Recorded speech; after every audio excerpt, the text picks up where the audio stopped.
Action.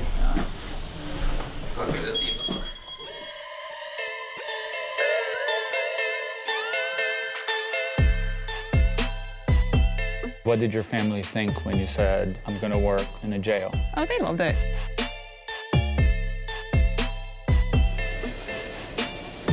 They can sit here and have barbecue. Barbecue. Barbecue in prison. What do you think about that? You developed a talent here. I don't see the sentences, I just see the people. They go to court to get punished. I mean, they go to prisons to become better neighbors. We release people to the society. What are you hopeful for? Freedom. Freedom as soon as possible. I'm sorry. I'm sorry.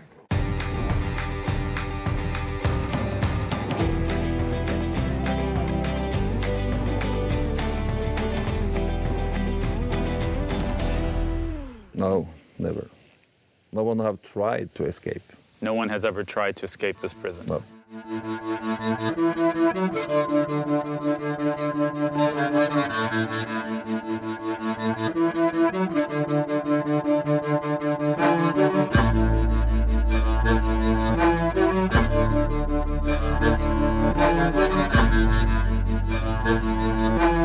O debate atrelado ao sistema penitenciário sempre foi complexo. Afinal de contas, para que serve uma prisão? Para proteger quem está fora ou para punir quem está dentro? Diferentes culturas veem essa questão de maneiras distintas. Os Estados Unidos, por exemplo, tem 4% da população global e 25%, ou seja, 1/4 da comunidade carcerária. O Brasil não fica muito atrás. É o terceiro lugar nessa lista. Por essas e por outras, eu vim até um país que enxerga toda essa questão de maneira completamente diferente. Eu estou na Noruega para entender como eles conseguiram trocar o conceito de punição pela ideia de reabilitação.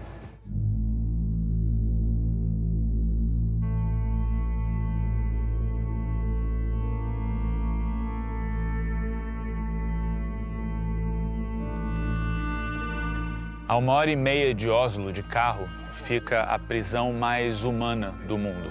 Em 2010, o rei da Noruega decidiu criar uma penitenciária modelo, um exemplo não só para os noruegueses, mas para o mundo inteiro. E a intenção era que o mundo aqui dentro fosse parecido com o mundo aqui fora. Então, os presos têm acesso a exercícios, privacidade, banheiro e um mínimo de dignidade.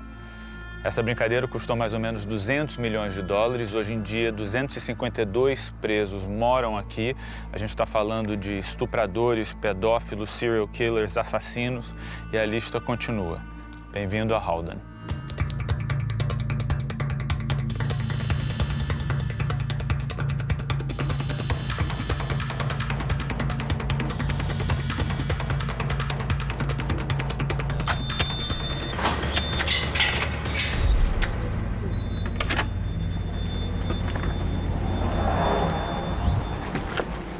Parece uma penitenciária até você passar desse muro. Esse lugar podia ser um hotel, podia ser uma fábrica de alguma coisa. Antes deles abrirem Halden, o Departamento de Justiça da Noruega financiou, promoveu um concurso. Centenas de arquitetos tentaram ser escolhidos, se inscreveram no concurso e um norueguês acabou sendo responsável por toda a arquitetura desse lugar, desde o lobby até as celas, até as áreas comuns, e eles estão sempre construindo alguma coisa nova. Há pouco tempo eles decidiram construir uma área de exercício onde os presos vão poder correr. E muita gente acha que isso é conforto demais para alguém que está preso, mas sempre a mesma questão vem à tona. A pessoa está sendo punida ou ela está sendo reabilitada aqui dentro? Vamos ver.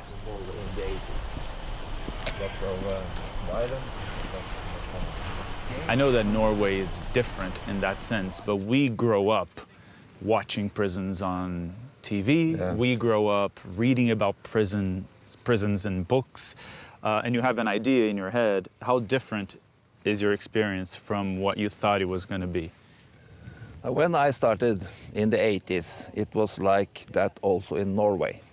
It was. Yes, it was bad prisons. It was very high reoffending rate, 60–70% reoffending rate.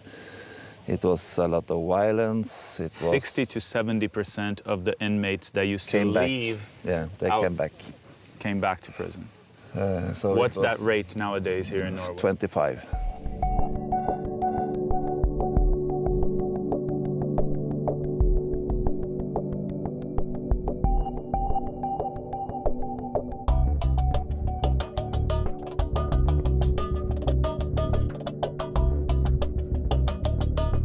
So this is where the inmates' families come to spend time with the inmates, is that correct? Yeah.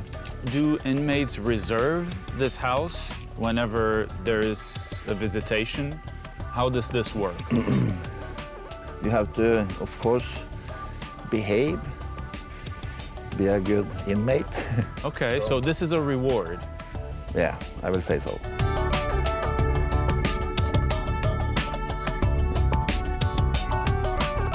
The summer is over, but here is a lot of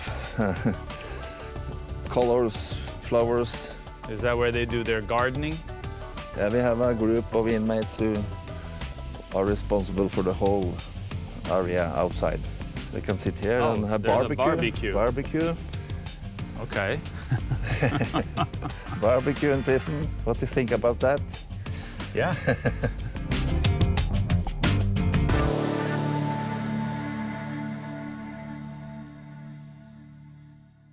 As we know, geographically speaking, Norway is very far from Brazil, but when it comes to how the correction system works, I think it's even farther.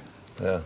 Not just from Brazil, but from America as well. If you shall have the inmates inside the prison for the rest of their lives, maybe that's okay. But if the inmates shall be released out to the society, like they are in Norway, everyone will be released, everyone.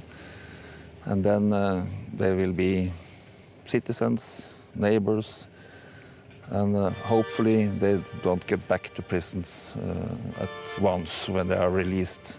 That's the thinking behind this rehabilitation work, that we release people to the society.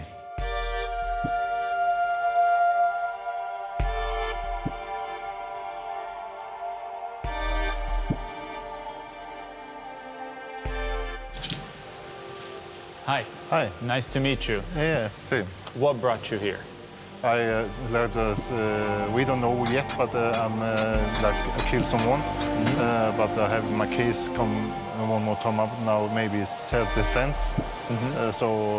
But first time I like this overlap kill. I like this sitting for murder. Yeah. How long have you been here, Kuala? And now I've been here in 1 year now. 1 year? Yeah. When did you know how to fix cars before? A little bit. Many things you can learn, new things. It's fixing, and time goes really quick. If you just sit in a trevare, it's boring.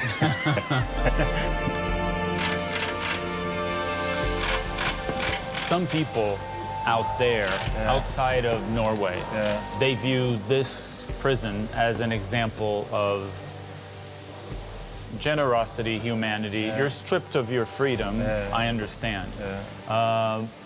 What are the biggest challenges when it comes to living in Halden, and what are the best things about living here? Number one is like this, your family, you can only visit one time in a week, and you have short call time. Yeah. Like this, you want to talk to your wife, maybe, or your kids or friends, like when you want, but now you don't have this time. And you don't have this freedom, you can go outside. You need like this one day, and you get go outside.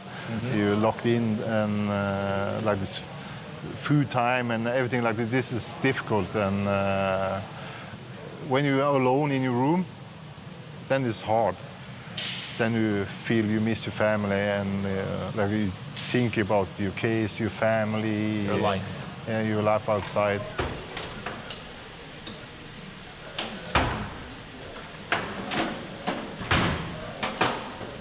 In this prison we have small units, only 10 inmates in each unit.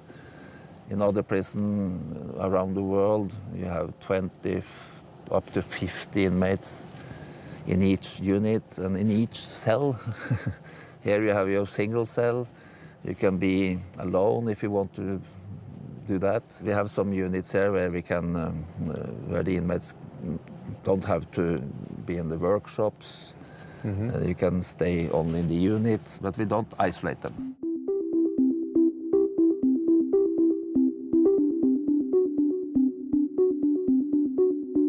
So this is my home.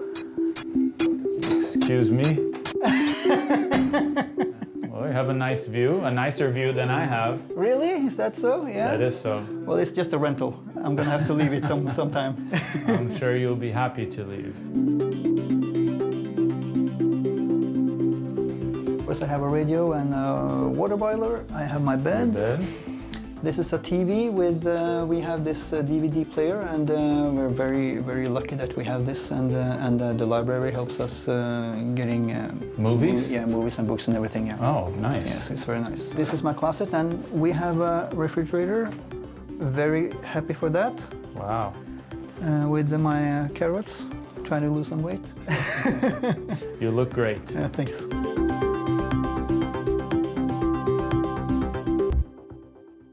And I have my... Oh, you have your bathroom. Yeah. Very nice. So every cell has its own bathroom. Mm-hmm. We're very lucky to have that. This is a fairly new prison. It's only 12 years old. Mm-hmm. I understand why it's interesting for you, for example, to be here instead of another prison, because this is known as an example when it comes to the incarcerated community, when it comes to jails. Why do you think this lifestyle inside a prison is important for society, for those who aren't inmates, for those who are not locked up, for those who have not committed a crime? Well, I think it's the mystery of it, that most people, they don't get to see the inside of a prison. Maybe people think it's a lot worse than it actually is. What was my first day in prison like? It's been so long that I can't remember, but I remember that I was shocked at how normal it was. It was nothing like the movies, not at all. I remember people taking good care of me. I was in my early 20s, and I came in, and the older guys, they asked me, "Is this your first time?" Yeah, and they knew all about this, about the first time. So okay, you don't have anything, you don't have money, you don't have food here. Take some food, call home, do your stuff. Come on and play cards with us. We can go to the gym together. You know, go to school, make something out of the time. They open the door at 8 o'clock. Okay. And we have then half an hour before to fix breakfast and everything, and then we have to go to work. Or if you don't have work, then you're being locked in. You decide if you're going to be a part of a workshop, if you're going to work or not. And if you're not working, can you leave your room? Can you walk around, Normally, or you stay no. here? Normally, no. So I'm going to just say no to that, because there are some situations that you're allowed outside if you have something to do. Mm-hmm. But normally you're locked up all day, and this is normally it's my choice, because if you want work, then they got work for you. So And it's a choice that you do day by day, or is it something you commit? No. Well, if you're being offered a place to work during the day and you never use it, then they say, well, maybe someone else can use it. So it's you can't do whatever you want. Of course, this is still prison, even though it's a nice prison. It's still prison.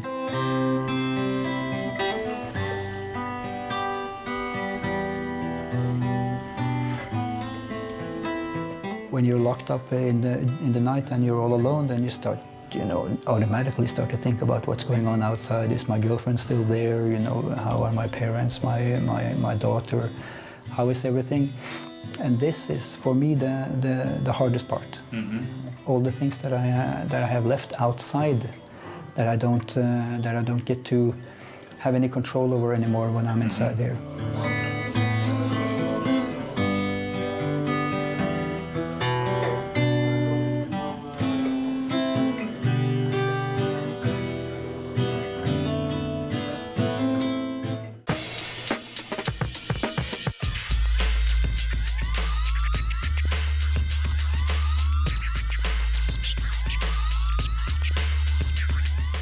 Todos os países da Escandinávia têm um alto padrão de vida, mas a Noruega realmente é um caso à parte. Se a gente analisar, eles estão acima da grande maioria do mundo em relação à educação, igualdade de gênero, combate à violência. Para minha surpresa, até os anos 60, a Noruega era um país relativamente problemático comparado ao que a gente vê hoje. Em 1969, eles encontraram muito petróleo por aqui e criaram o Fundo Soberano de Investimento. Ou seja, hoje eles têm mais de $1 trilhão. Se eles fossem dividir esse dinheiro entre as mais ou menos 5 milhões de pessoas que vivem aqui na Noruega, todo norueguês seria milionário.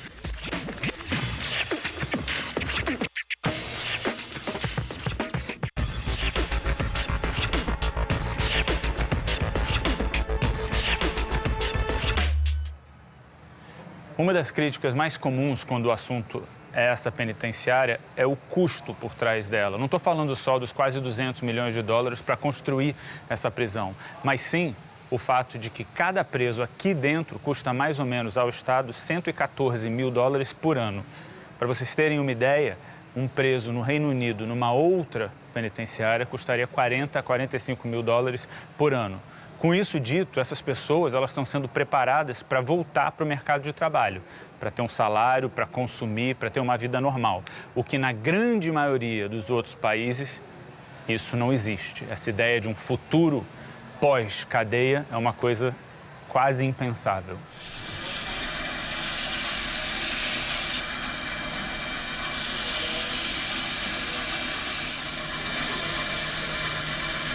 This is for kids? Yes. If you see the big one who is out there, Yeah. For adults, you see also with the roof, and we make this. Wow. Did you know how to do this before you got to Halden? No. No? You learned all here? Wow. Here I'm gonna stay maybe 1.5 years. Okay. But at least you learned something, right? Oh yes, I made this since before Christmas. I think I made about 70, 80. Wow. And I take off this when I put it in a small bag there. It's really, really nice. You did everything? Yeah. And I'm gonna paint it, but I'm gonna do it when I come home. I like that. Picture of an old Harley, and I try to make the same color. Do you ride a motorcycle at home? Yes, but I don't have anyone now. Okay. I'm gonna buy one when I come out. Very nice. Thank you. Yeah, you're welcome. Best of luck. Keep it up. Yeah, man.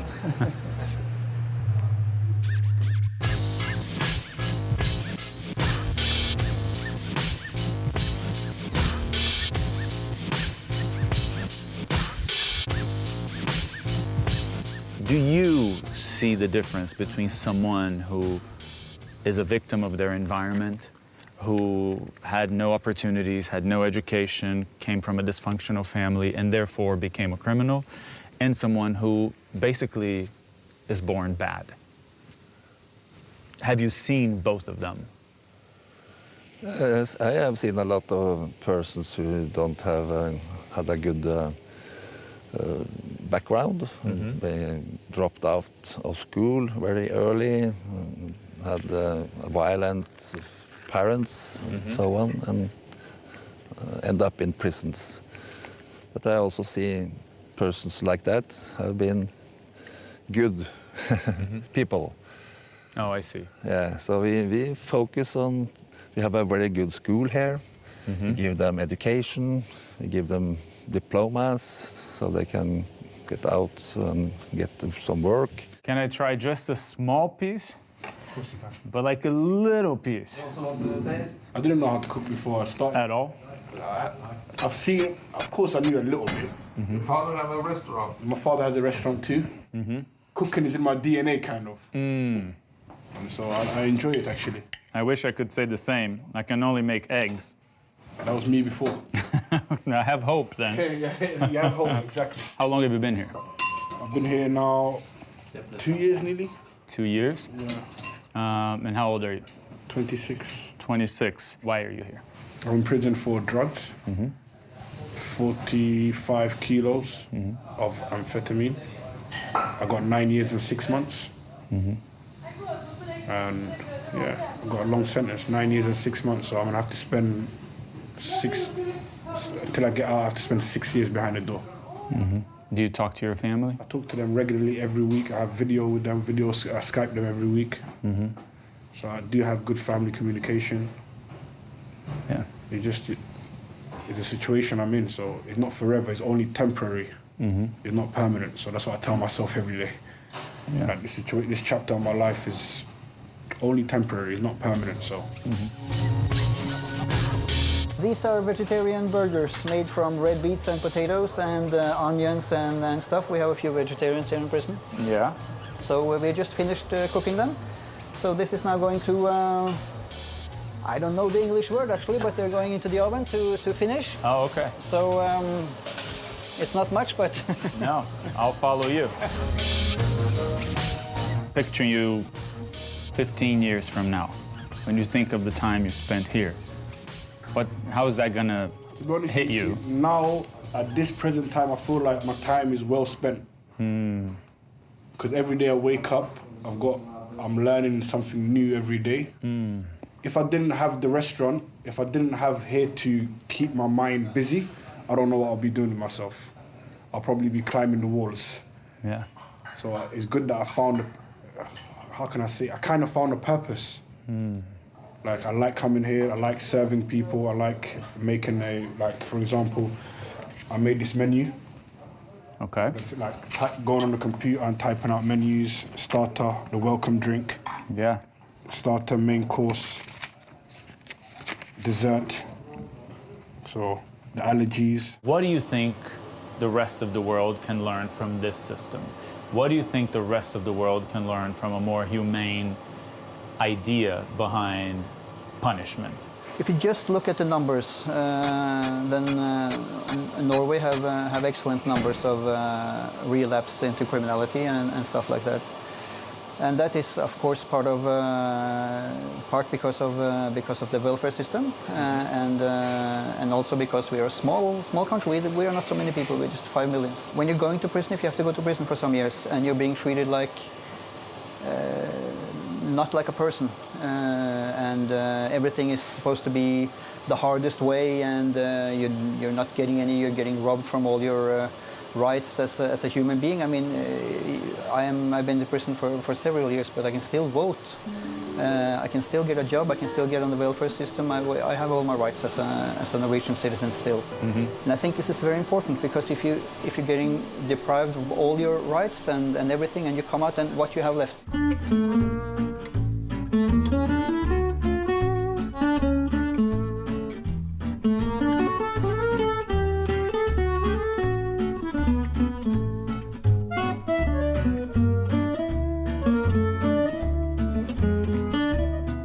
Before Halden, you already worked with art, you already enjoyed drawing, you knew you had a talent, or you found out here? No, I just found out here. Really? It's my first time in my life I draw. Wow.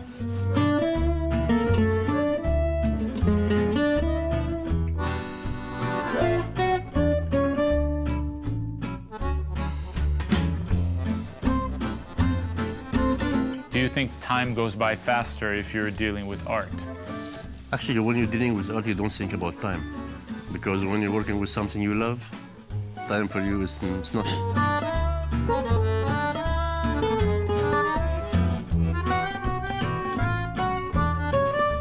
I'm gonna put it like this. I just bring one paper.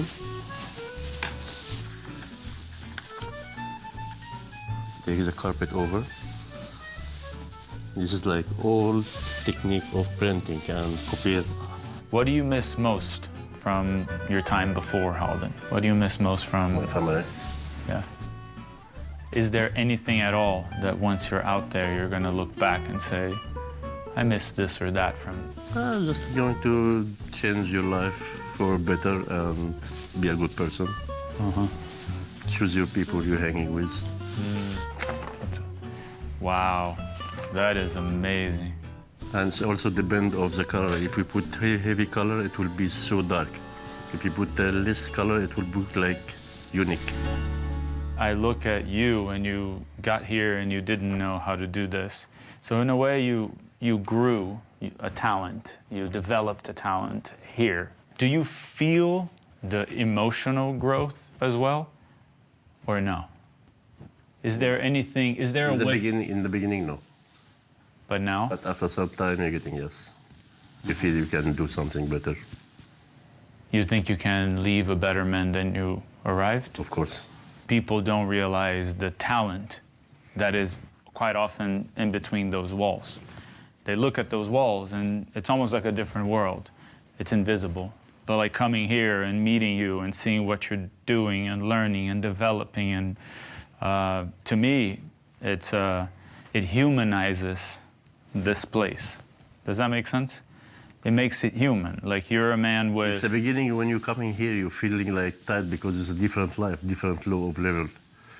Outside, you have your freedom, you wake up as you want, you go to meet your friend anytime you want, you can drink beer, you can do whatever. But when you're getting here, you're getting to learn boundaries like you've been in army. You need to learn ABCD to be a good person. That's why we are here.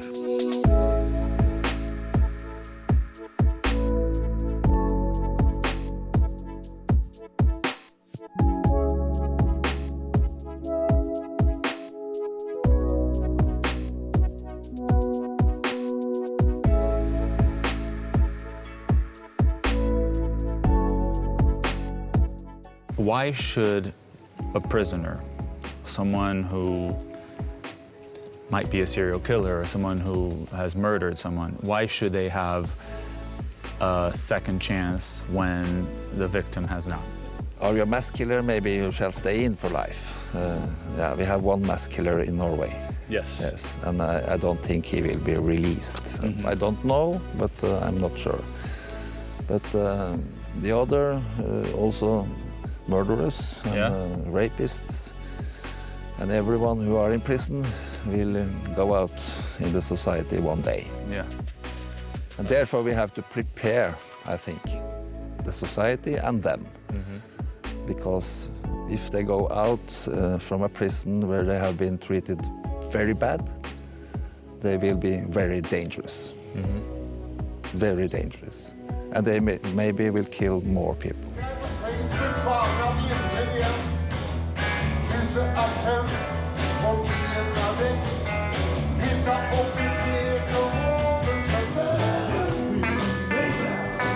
But you learn that these are not so very different from other people. But they have a little bad start sometimes.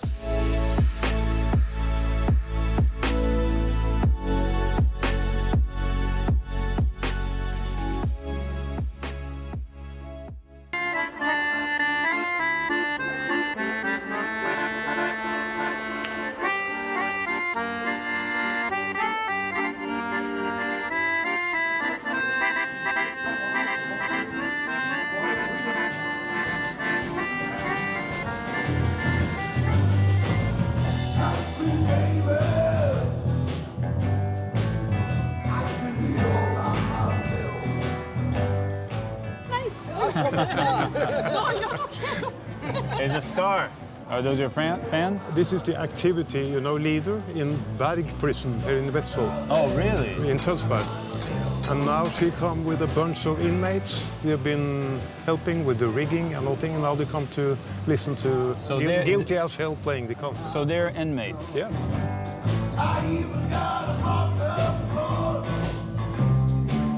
It's fascinating how relationship between inmates and officers is different from what I think the rest of the world expects it to be here. It's very different. You were in prison for domestic violence? Yeah, yes. Sorry to say. One thing is for you to come out of prison and get a job and continue your life in spite of that experience. That's what happens in most countries, unfortunately. The former inmate wants to almost become invisible to the justice system. They don't want to call attention.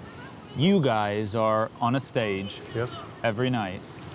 People are applauding you. They're leaving their homes to watch you. Have you ever encountered a group of people that felt negatively towards, you know, people that were in a jail for a while? Yeah, sometimes, but that's very rare. Yeah. I think people like this when they say, you know, the name Guilty as Hell, the band. It's because we say, okay, we have done something that is not totally unacceptable, you know? And we got a sentence, and now we're doing our time. But you see, from Guilty as Hell, okay, cut the crap, we are not innocent, we are guilty. But now we play music and do something else. Take it or leave it. When I say it's better that people play in a blues band than robbing banks, you know? So people say, yes, it's okay. The music is not because these people are going to be rock and roll stars, but they use the music as a, you know, to get on with their life. Find a job, get a place to live.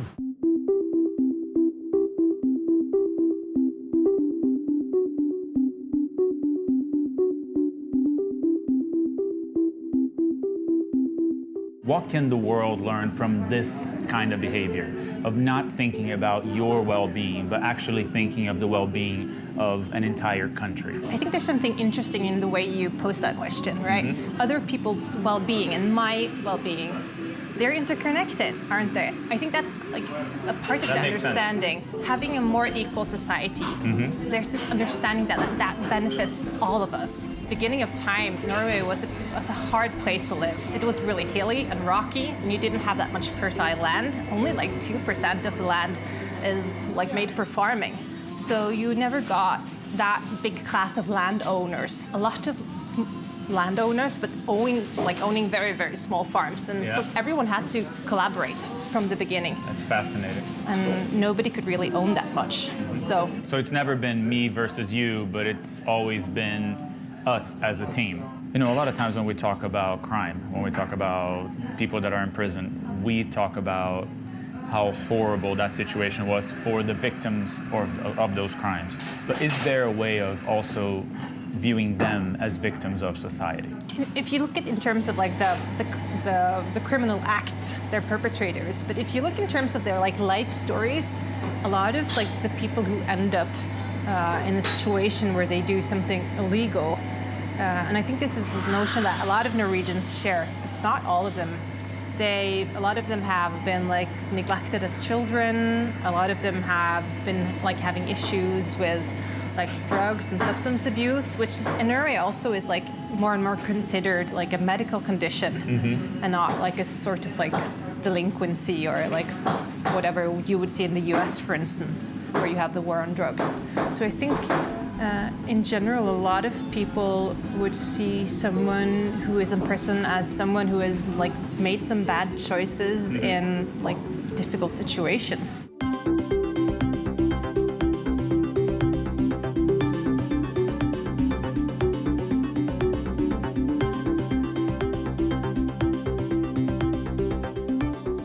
Quando a penitenciária foi aberta, eles escolheram a dedo 12 artistas para trazerem um pouco de arte para um lugar como esse. Você associa sempre uma cadeia a um lugar frio, sem oportunidades, eles tentam ser o oposto.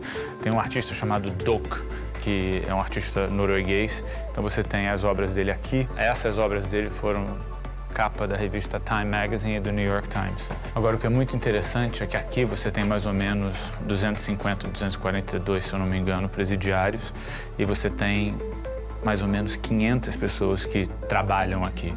Os guardas, eles não são armados, então esse é um lugar sem armas, mas você tem milhares de câmeras. Então eles estão sempre sendo monitorados, independente de onde eles estejam.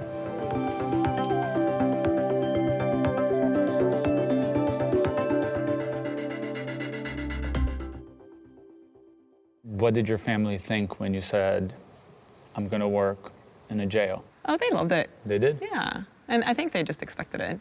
Okay. Kinda. It was no surprise to them. A lot of people that will watch this episode will focus on the privileges of being here. You can learn how to cook, you can learn how to draw, you can have, you know, I don't want to say nights off, but celebrate Christmas, if you will, with your fellow inmates. What are some of the unforgettable resemblances of the fact that you are arrested, the fact that you are in prison? Like, what would you say to those people that think that, you know, someone committed a crime, someone murdered someone else, someone took someone's life, and now they're here in what some folks would call a resort? What would you say to that? Right. So we take away their freedom. That's what we do.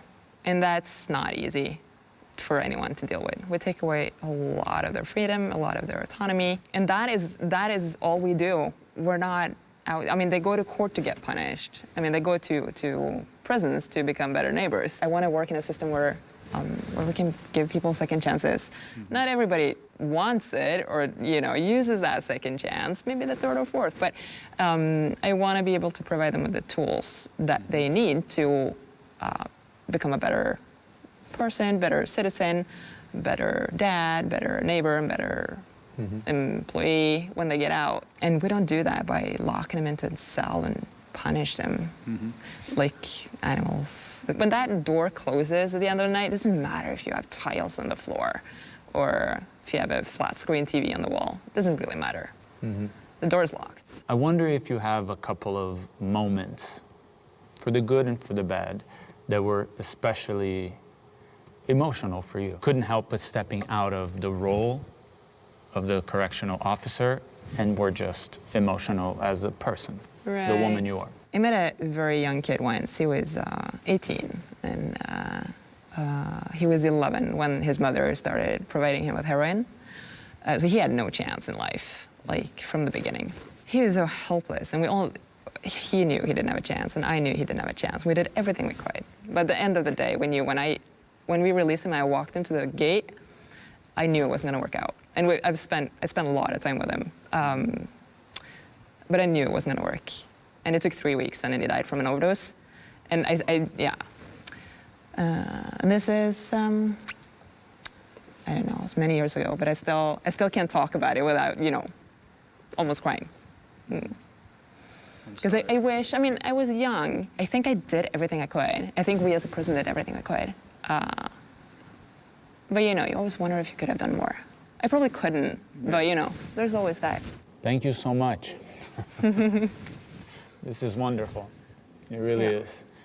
I hope you're proud. You should be. I am. Not satisfied, but proud. Okay. Yeah. That's a good saying.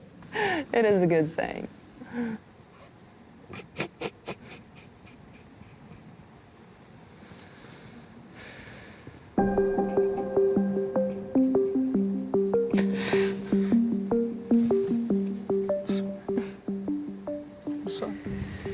It's okay. I'm sorry.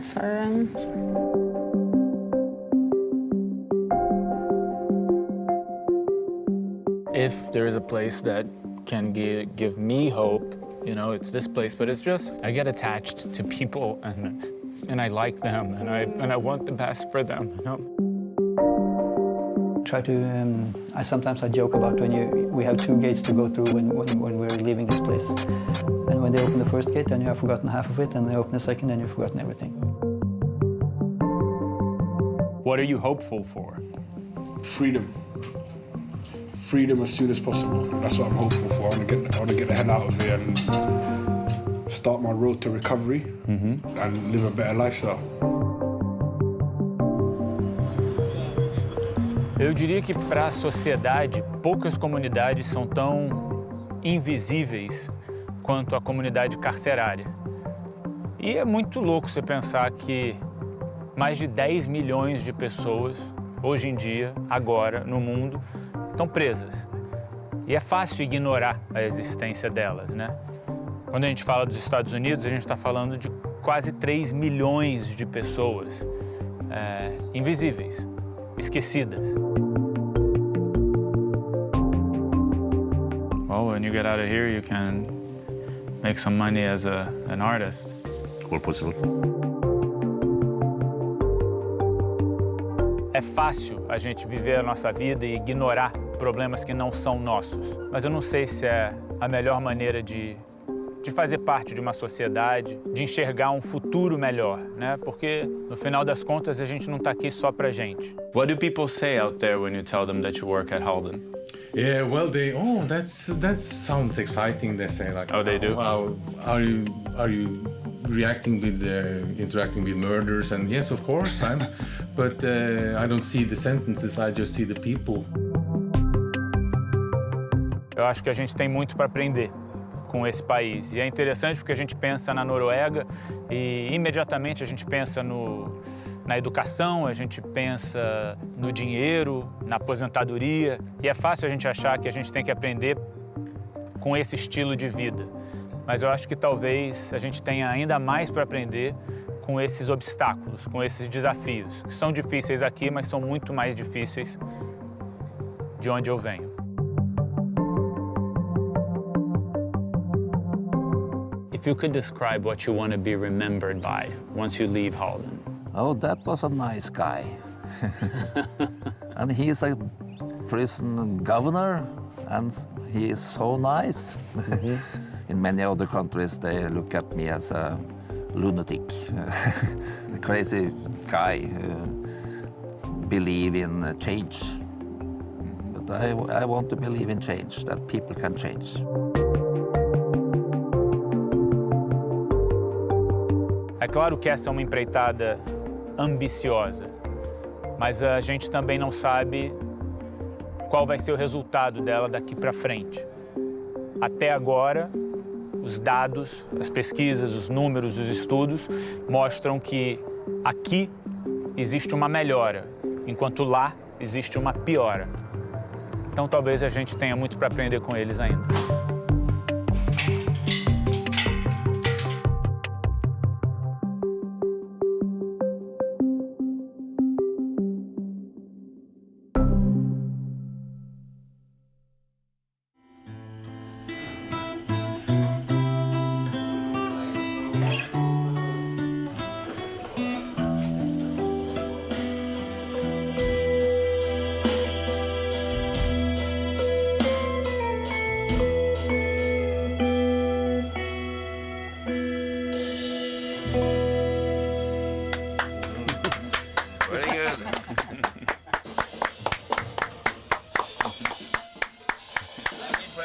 Well done.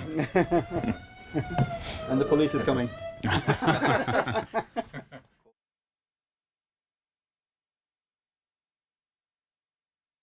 Entre Mundos.